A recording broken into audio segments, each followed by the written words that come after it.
Welcome to Talk Emma Learn English. Here, we learn English by talking, listening, and practicing together. I'm Emma. And I'm Jack. And before we begin, let me say something important.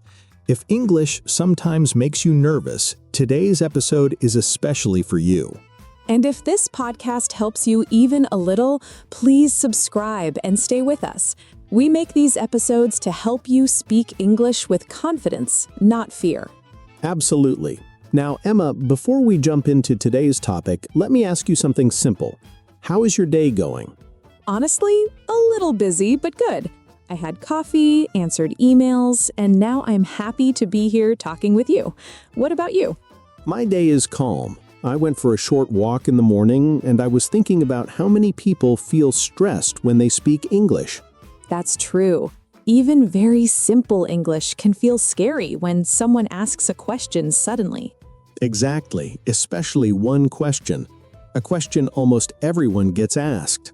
Yes, and when people hear it, their mind goes blank. The question is, tell me about yourself. Just hearing that sentence makes many learners nervous. They think, oh no, what should I say? Where should I start? And the problem is not vocabulary. The problem is pressure. Right. People think they must speak perfect English. But that's not true at all. So today's episode is very special. We're going to help you answer, tell me about yourself in easy, clear, simple English. This episode is for A1 beginners and also for anyone who wants to feel relaxed while speaking. No big grammar rules. No long sentences. Just natural English, the kind you can actually use. Emma, let's be honest. Why is this question so difficult for learners? Because people don't know what the other person expects. They think they must tell their whole life story. Yes, they think they must sound smart. But in real life, this question is very simple. It's just a way to start a conversation. Exactly. When someone says, tell me about yourself, they usually want basic information. Your name, where you're from, what you do, maybe one small personal detail. That's it, not more. So today, we'll break this question into small, easy parts. And we'll practice together. Let's start with the most important thing, your name. When you introduce yourself, you can start very simply. For example, my name is Emma. Or, I'm Jack. Both are correct. Both are natural. You don't need anything fancy. Now, after your name, you can talk about where you're from. This is very common in introductions.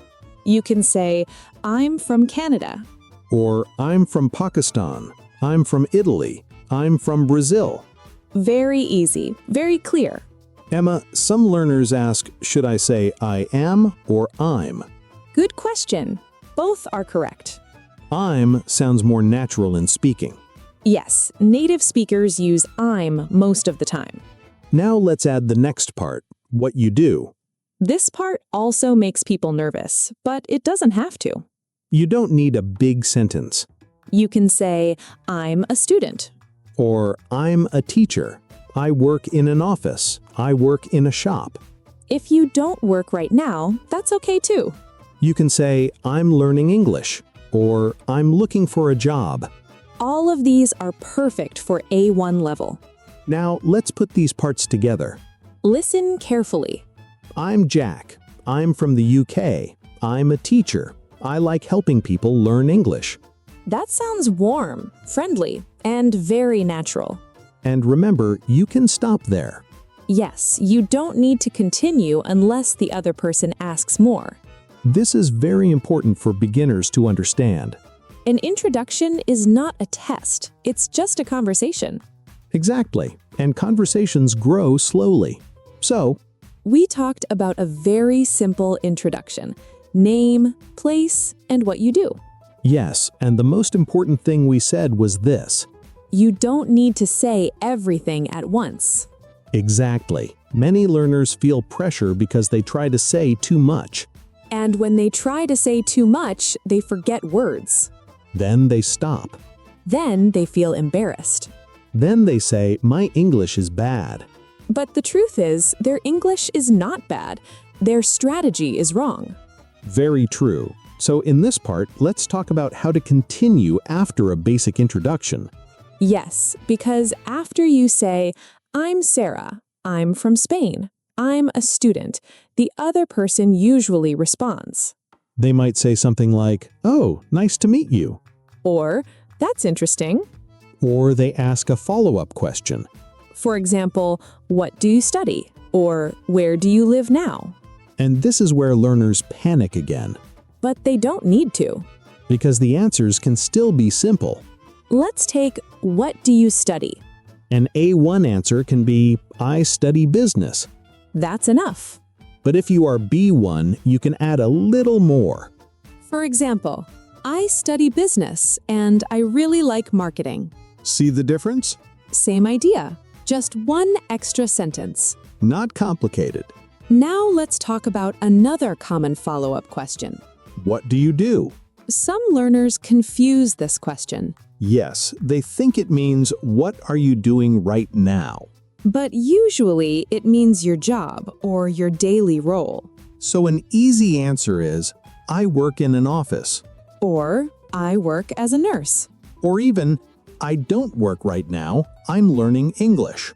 That is a very honest and very good answer. Now let's talk about confidence words. Ah, yes. These are very helpful for B1 learners. Words like currently, right now, at the moment. They help you sound natural, even with simple grammar. For example, "I'm currently working in a small company." Or, at the moment, I'm studying English online. You don't need to use all of them. Just one is enough. Now let's practice a full introduction again, but this time slightly longer. Okay, let me try. Go ahead. I'm Sophia. I'm from Australia. I work as a teacher. At the moment, I'm helping people improve their English. That sounds very clear. And not difficult. Now let's talk about mistakes learners often make. One big mistake is memorizing long introductions. Yes, they try to remember 10 sentences. And when they forget one sentence, everything breaks. Instead, it's better to remember ideas, not exact sentences. Name, place, work or study, one extra detail. That's your map. Another mistake is using very difficult words too early. Yes, simple English is strong English. People understand you more when you speak simply, And understanding is the goal. not showing vocabulary. Now let's talk about introductions in different situations. Good idea, because context matters. Let's start with classroom introductions. In a class, you can say, "Hi, I'm Ahmed. I'm from Egypt. I'm here to learn English." Perfect. You don't need to talk about hobbies yet. Now what about a job interview? Still simple, but a little more focused. For example, "I'm Maria. I'm from Mexico. I have experience in customer service." That's B1 level, but still easy. And what about casual situations, like meeting a neighbor? Even easier. "Hi, I'm Paul. I live next door." That's it. No stress at all. One more important thing we should mention. Listening. Yes, an introduction is not only about speaking You should also listen to the other person. and react naturally. You can say, "Oh, nice. That sounds good." "Really?" These small words make conversations feel alive. And they give you time to think. Very important for learners. We talked about how to continue after a basic introduction and how to answer simple follow-up questions without panic. Yes, and now I want to focus on something very important. How to sound natural even when your English is still simple. That's a big fear for many learners. They think, "My sentences are correct, but I don't sound natural." And that feeling is very real. But the good news is, sounding natural is not about using big words. It's about how you connect ideas and how relaxed you sound. Exactly. Let's take a simple self-introduction again and slowly improve it step by step. Okay, a very basic A1 introduction could be, I'm Daniel. I'm from Italy. I work in a restaurant. That is already good English. Nothing is wrong with it. But now, let's make it slightly more natural without making it difficult. You can add a connector like and or so. For example, I'm Daniel. I'm from Italy and I work in a small restaurant. Same words, just smoother. Now let's move to a B1 style version, very gently. I'm Daniel. I'm from Italy, and I work in a small restaurant near my home. See? Still easy English. But it sounds more complete and more confident. Now let's talk about tone. Ah, yes. Tone changes everything. You can say the same sentence in two different ways and it feels different. For example, if you say, I'm a student, in a flat voice, it sounds nervous. But if you say, I'm a student, with a small smile, it sounds confident. Now let's practice introductions in different real-life situations. Good idea. Context helps a lot. First situation, meeting someone for the first time at a friend's party. Okay, how would that sound? You could say, Hi, I'm Lena. I'm a friend of Anna. Nice to meet you. Very natural. Then the other person might ask, What do you do, Lena? And you can answer, I work in marketing. I really enjoy creative work. That last sentence shows personality. And personality makes introductions memorable. Second situation, introducing yourself in an English class. This is very common for beginners. You can say, Hi everyone, I'm Ahmed. I'm from Egypt. I'm learning English to improve my career. That sentence is clear and honest. No fancy words. Third situation, online introduction, like in a Zoom meeting. Ah, yes, very modern. You can say, Hello, my name is Julia. I'm joining from Germany. I'm happy to be here. That last line is very friendly. Now let's talk about common mistakes learners make during self-introductions. One big mistake is apologizing too much. Yes, saying things like, my English is bad, or sorry for my English. You don't need to say that. It immediately lowers your confidence. Instead, just speak slowly and clearly. Another mistake is trying to translate from your native language.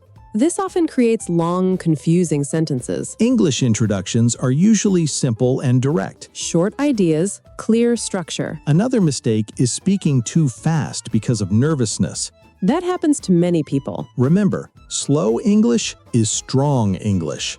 Now let's practice fixing mistakes naturally. Good topic. Imagine you say, I am working teacher. Instead of stopping completely, you can fix it gently. I am working as a teacher. That's it. No stress. People understand your meaning. Now let's talk about questions after introductions. Because conversations don't stop after nice to meet you. Exactly. You should also ask something back. Simple questions are perfect. Like, what about you? Or, and you? Very easy, very effective. You can also ask, where are you from? Or, what do you do? Asking questions shows interest, And it takes attention away from you. which helps nervous learners a lot. Now let's talk about confidence building. Confidence doesn't come from knowing many words. Confidence comes from repeating simple introductions many times. Practice at home. Practice in front of a mirror. Practice with yourself. Even talking to yourself helps. Say your introduction every day in different ways. Change one small detail. That trains your brain. Now, before we move to the final part, let's summarize part 3 briefly.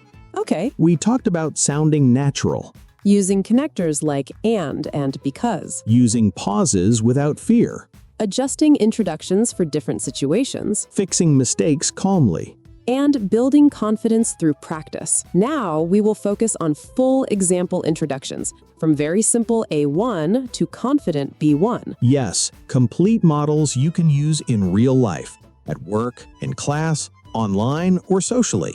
And we'll help you choose the right introduction for the right moment. The way you introduce yourself at school is different from work and very different from a casual meeting. Let's start with a very simple A1 self-introduction, the kind that beginners can use immediately. Okay, something like this. Hello, my name is Anna. I'm from Poland. I live in Warsaw. I'm learning English. That is perfect A1 English. No difficult grammar. No pressure. And most importantly, it's clear. Now, some learners think this sounds too simple. But simple does not mean bad. Simple means understandable. Now, let's gently move this same introduction toward A2 and B1 step by step. We don't change everything, we just add one idea. For example, hello, my name is Anna. I'm from Poland, and I live in Warsaw. I'm learning English because I want to travel and meet people from different countries. See how natural that feels? Still easy, just one reason added. Now let's make it B1, but still comfortable. Hello, my name is Anna. I'm from Poland, and I live in Warsaw. I'm currently learning English because I want to travel and meet people from different countries. That sounds confident. And it doesn't sound memorized. Now let's talk about introducing yourself at work, which many learners find scary. Yes, work introductions feel very serious. But they don't have to be complicated. An A1 to A2 work introduction can be, Hi, I'm Mark. I work in sales. I've been with this company for 2 years. Very clear. Now let's add a little B1 touch. Hi, I'm Mark. I work in sales, and I mostly work with customers. I enjoy my job because I like talking to people. That last sentence makes it human. Yes, people remember feelings, not job titles. Now let's talk about introductions in social situations, like meeting friends of friends. These introductions should feel relaxed. Not formal. You could say, Hey, I'm Lisa. I'm a friend of John. Nice to meet you. That's perfect. And if the conversation continues, you can add, I work as a graphic designer, and I really enjoy creative work. Notice how we're not rushing. Yes, introductions can grow slowly. Now, Emma, I want to talk about something emotional. Go ahead. Many learners feel ashamed when they introduce themselves. Yes, they think people are judging their English. But most people are not judging. They are listening for meaning, not mistakes. And even native speakers make mistakes when they speak. All the time. So if you forget a word, it's okay to pause. You can say, let me think, or how can I say this? Those are natural phrases. They don't make you sound weak. They make you sound human. Now let's talk about what not to do in self-introductions. Good idea. First, don't apologize too much. You don't need to say, sorry for my English every time. Second, don't memorize very long introductions. Memorization increases fear. Third, don't compare your English to others. Your journey is your own. Now let's do something practical, a real conversation example.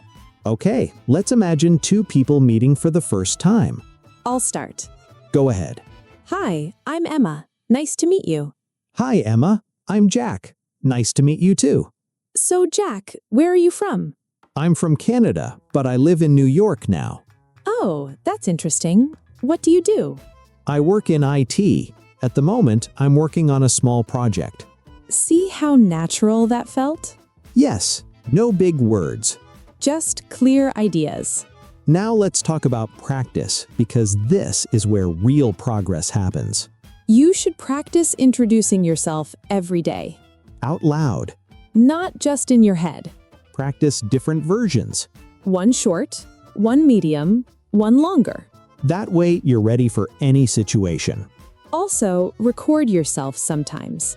It feels strange at first, but it helps a lot. You'll hear your progress. Now, before we finish, let's remind listeners of something important. Your goal is not perfect English. Your goal is clear communication. If people understand you, you are successful. Confidence grows step by step. And every introduction is a small victory. So next time someone says, "Tell me about yourself," Take a breath, smile, and start simple. because simple English opens big doors. And with practice, those doors stay open. Before we say goodbye, if this episode helped you feel more confident introducing yourself in English, don't forget to like this podcast. And subscribe because we share simple, real-life English conversations like this every week. Also, tell us in the comments, how do you introduce yourself in English? Yes, write a few lines. Practice is the best teacher. And if you know someone who is learning English, share this episode with them. Let's grow together and speak English with confidence. Thanks for listening. See you in the next episode. Take care. Bye.